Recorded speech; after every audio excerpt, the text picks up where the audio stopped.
नमस्ते दोस्तों, आप सबका फिर से एक बार स्वागत है मेरे YouTube चैनल पर। आज के इस वीडियो में हम देखेंगे 19 नवंबर से रिलेटेड जितने भी इंपॉर्टेंट करंट अफेयर्स बन सकते हैं।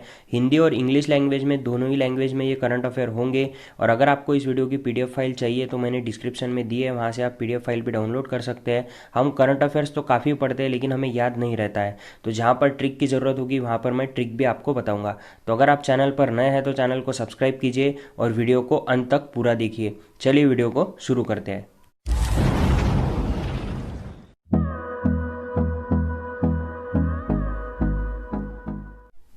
आज का वीडियो शुरू करने से पहले हम देखेंगे 18 नवंबर का जो होमवर्क का क्वेश्चन था वो क्या था। तो वो क्वेश्चन ये था कि the former lieutenant governor of which union territory Chandravati has passed away.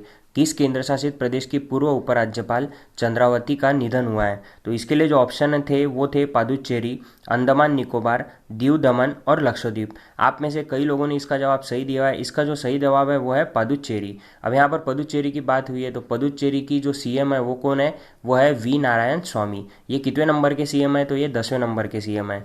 उसके बाद में किरण बेदी जो है वो वहाँ की गवर्नर है। पुदुचेरी की स्थापना कब हुई थी, तो वो हुई थी 1 नवंबर 1956 को। पुदुचेरी जो है वो एक केंद्र शासित प्रदेश है, यानी कि यूनियन टेरिटरी है। अब यहाँ पर सेकंड ऑप्शन जो दिख रहा है हमें, वो दिख रहा है अंडमान और निकोबार का। तो अंडमान निकोबार जो है ये भी एक केंद्र शासित प्रदेश है। अंडमान निकोबार की जो स्थापना हुई थी वो हुई थी 1 नवंबर 1956 को। अंडमान निकोबार की जो राजधानी है वो क्या है, पोर्ट ब्लेयर, और वहाँ के जो लेफ्टिनेंट गवर्नर है वो है देवेंद्र कुमार जोशी। उसके बाद में जो तीसरा ऑप्शन दिख रहा है वो है दीव दमन। तो दीव दमन की जो राजधानी है वो है दमन, और वहाँ के जो एडमिनिस्ट्रेटर है वो है प्रफुल्ल खोड़ा पटेल। उसके बाद में जो चौथा ऑप्शन है वो है लक्षद्वीप। लक्षद्वीप की जो राजधानी है वो है कवारती, और वहाँ के जो एडमिनिस्ट्रेटर यानी कि प्रशासक है वो है दिनेश्वर शर्मा। और लक्षद्वीप की जो स्थापना हुई थी वो हुई थी 1 नवंबर 1956 को। अब यहाँ पर हमें कौन दिख रहा है, तो यहाँ पर हमें दिख रही है हरियाणा की जो पहली वुमन MP थी वो भी थी चंद्रावती। तो चंद्रावती जो है उन्होंने 2 पदों पर काम किया है। चंद्रावती जो है वो पहली MP थी हरियाणा से, और उन्होंने पुदुचेरी के गवर्नर के रूप में भी काम किया है। तो ये 2 काम है जो चंद्रावती ने किए हैं। तो चंद्रावती के बारे में इतनी जानकारी हमें पता होना जरूरी है। चलिए अब देखते हैं आज के जो करंट अफेयर है उसमें पहला सवाल क्या है। तो आज के जो करंट अफेयर है 19 नवंबर के, उसमें जो पहला सवाल है वो है which state has inaugurated Asia's first solar energy enabled textile mill. किस राज्य में एशिया की पहली सौर ऊर्जा सक्षम टेक्सटाइल मिल का उद्घाटन किया गया है। तो इसके लिए जो ऑप्शन है वो है राजस्थान, मध्य प्रदेश, हरियाणा और महाराष्ट्र। तो इस सवाल का जो सही जवाब है वो है महाराष्ट्र। अब यहाँ पर महाराष्ट्र की बात हुई है तो महाराष्ट्र की स्थापना कब हुई थी, तो वो हुई थी 1 मई 1960 को। महाराष्ट्र की जो राजधानी है वो क्या है, मुंबई। उसके बाद में महाराष्ट्र के जो गवर्नर है वो कौन है, भगत सिंह कोश्यारी, और महाराष्ट्र के जो CM है वो कौन है, उद्धव ठाकरे। अब यहाँ पर हरियाणा की बात हुई है तो हरियाणा की जो राजधानी है वो है चंडीगढ़। उसके बाद में वहाँ के जो CM है वो है मनोहर लाल खट्टर, और वहाँ के जो गवर्नर है वो है सत्यदेव नारायण आर्य। अब यहाँ पर हमें राजस्थान दिख रहा है, तो जैसा कि मैंने आपको पिछले वीडियो में बताया भी था, राजस्थान की जो कैपिटल है वो है जयपुर, और वहाँ के जो CM है वो है अशोक गहलोत, और जो गवर्नर है वो है कलराज मिश्रा। अब यहाँ पर ट्रिक भी मैंने आपको बताई थी कि राजस्थान, राजस्थान यानी राजा, राजा हमें कौन सा पता है, तो अशोक राजा हमें पता है। तो अशोक से अशोक गहलोत, और राज यानी कि राज से कलराज मिश्रा। तो ऐसा हम इसे याद रख सकते हैं। उसके बाद जो सेकंड ऑप्शन है वो है मध्य प्रदेश। मध्य प्रदेश की जो राजधानी है वो क्या है, भोपाल। मध्य प्रदेश के जो CM है वो कौन है, शिवराज सिंह चौहान, और वहाँ की जो गवर्नर है वो कौन है, आनंदीबेन पटेल। आनंदीबेन पटेल और कहाँ की गवर्नर है, तो वो है उत्तर प्रदेश की गवर्नर। तो इस सवाल से हमें इतनी जानकारी मिलती है। जो दूसरा सवाल है वो है RBI has put Lakshmi Vilas bank in the moratorium, who is the chairman of Lakshmi Vilas bank. RBI ने लक्ष्मी विलास बैंक को मोरेटोरियम में रखा है। लक्ष्मी विलास बैंक के अध्यक्ष कौन है।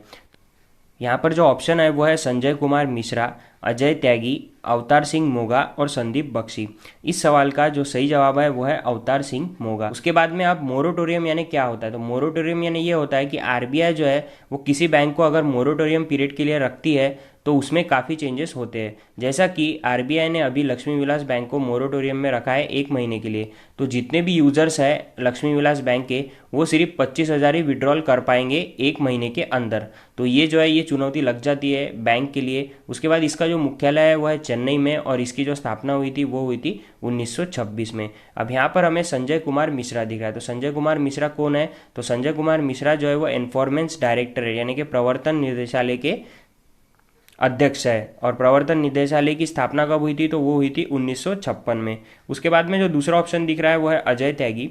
अजय त्यागी जो है वो सेबी के अध्यक्ष है। सेबी यानी security and exchange board of India. SEBI की स्थापना कब हुई थी, तो वो हुई थी 1988 में, लेकिन इसने कार्य करना कब से शुरू किया था, तो वो किया था 1992 में। उसके बाद हमें संदीप बख्शी दिख रहा है। तो संदीप बख्शी जो है वह एमडी और सीईओ है आईसीआईसीआई बैंक के। आईसीआईसीआई बैंक की स्थापना कब हुई थी, तो वो हुई थी 1994 में। तो इस सवाल से हमें इतनी जानकारी मिलती है। उसके बाद में जो अगला सवाल है वो है who is appointed as brand ambassador of Equitas Small Finance Bank. Equitas Small Finance Bank ने किसे अपना ब्रांड एम्बेसडर बनाया है। तो इसके लिए जो ऑप्शन है वो है विराट कोहली, स्मृति मंदाना, मिथाली राज और हरमनप्रीत कौर। तो इस सवाल का जो सही जवाब है वो है स्मृति मंदाना।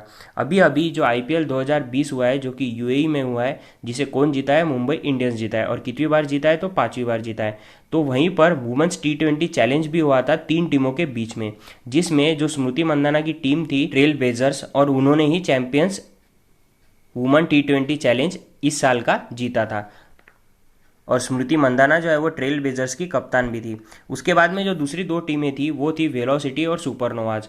सुपरनोवाज की जो कप्तान थी वो थी हरमनप्रीत कौर, और वेलोसिटी की जो कप्तान थी वो थी मिथाली राज। तो इतनी जानकारी हमें इस सवाल से मिलती है। उसके बाद में जो अगला सवाल है, चौथा सवाल, वो ये है कि PM Narendra Modi has attended the 12th BRICS summit, who presided over it. PM Narendra Modi ने 12वें ब्रिक्स शिखर सम्मेलन में भाग लिया है, इसकी अध्यक्षता किसने की है। तो जो ऑप्शन है वो है ब्राज़ील, रूस, चीन और भारत। तो इस सवाल का जो सही जवाब है वो है रूस। रूस के जो प्रेसिडेंट है व्लादिमीर पुतिन, उन्होंने इस शिखर सम्मेलन की अध्यक्षता की है। अब यहाँ पर रूस की बात हुई है तो रूस की जो कैपिटल है वो क्या है, मॉस्को। उसके बाद में एक इंपॉर्टेंट क्वेश्चन ये है कि रूस के जो प्रेसिडेंट है वो व्लादिमीर पुतिन है, ये हमें पता होता है, लेकिन रूस के जो पीएम है वो है मिखेल मिशुचिन, ये हमें पता नहीं होता है। उसके बाद में अगर ब्रिक्स की बात करें तो ब्रिक्स की जो स्थापना कब हुई थी, वो कब हुई थी, 2009 में। उसके बाद में अगर हम साउथ अफ्रीका की बात करें, क्योंकि BRICS यानी कि बी से ब्राज़ील, आर से रशिया, आई से इंडिया, सी से चाइना और एस से साउथ अफ्रीका।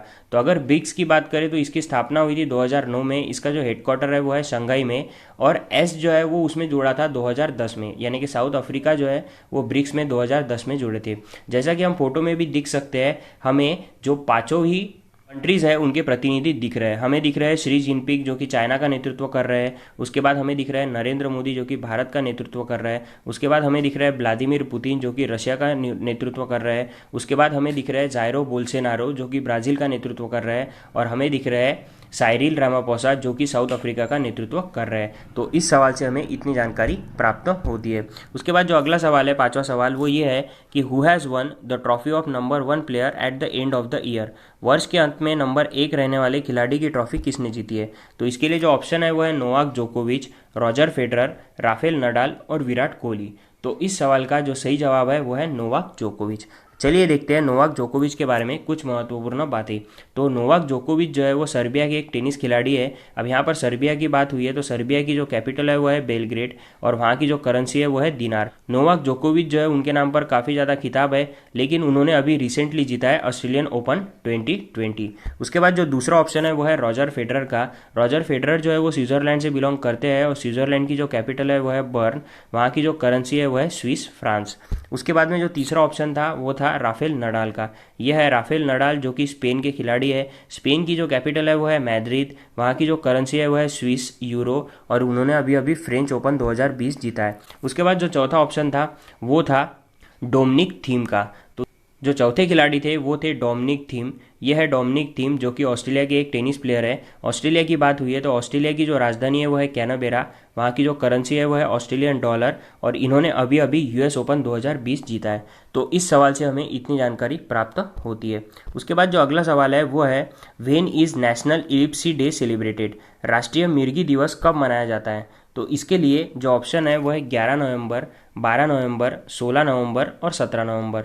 तो इस सवाल का जो सही जवाब है वो है 17 नवंबर।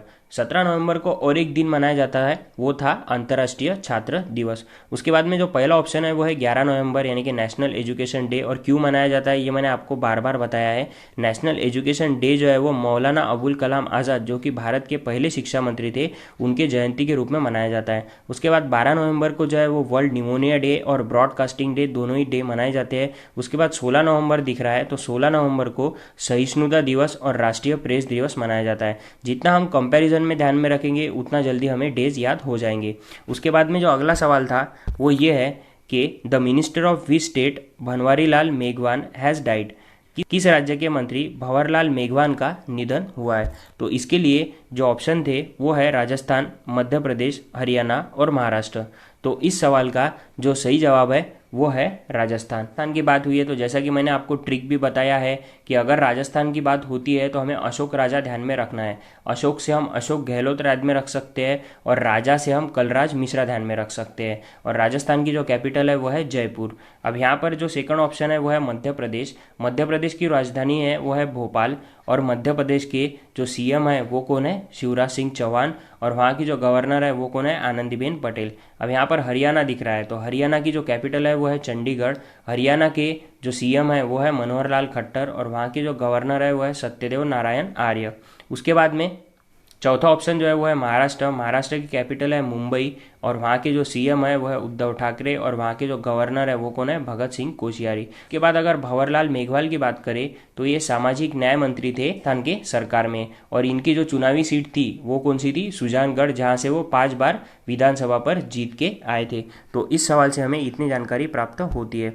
उसके बाद जो अगला सवाल है, 8वां सवाल, वो ये है कि where is the Statue of Peace unfolded in Rajasthan. Statue of Peace का अनावरण राजस्थान में कहाँ हुआ है? हाल ही में जो भारत के प्रधानमंत्री हैं नरेंद्र मोदी, उन्होंने स्टैच्यू ऑफ पीस का उद्घाटन किया है राजस्थान में। तो ये कौन से जिले में किया गया है ये सवाल है। तो ऑप्शन जो है वो है पाली, जयपुर, बीकानेर और जैसलमेर। तो इस सवाल का जो सही जवाब है वो है पाली।